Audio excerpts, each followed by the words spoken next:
kita sangat mensupport program pemerintah pusat dan juga pemerintah Kota Banda Aceh dalam rangka membagikan bendera, dan ini merupakan lanjutan dari program pembagian 10 juta bendera kepada masyarakat, karena ini sebagai bentuk refleksi dan rasa syukur kita atas nikmat kemerdekaan yang diberikan kepada bangsa Indonesia. Dan karenanya kita berharap pada masyarakat dalam rangka menyambut HUT kemerdekaan RI ke-78 bisa mengibarkan bendera di setiap rumah, sehingga patriotisme masyarakat dalam rangka kemerdekaan ini semakin meningkat dan kecintaan terhadap NKRI itu semakin baik. Apa yang disampaikan Pak Ketua DPRK tadi, bahwa memang ini kekompakan kita Forkopimda Kota Banda Aceh dalam mendukung pembagian pengibaran 10 juta bendera. Pada hari ini kita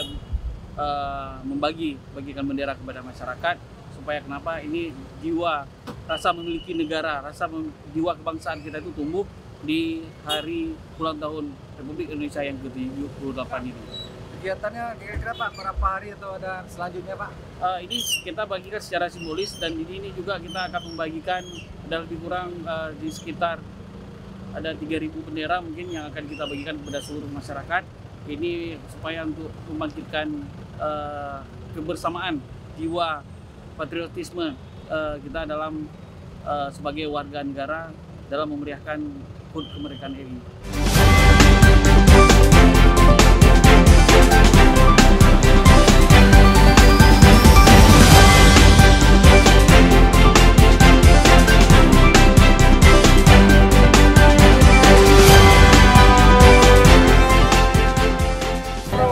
Pasang di rumah, rumah.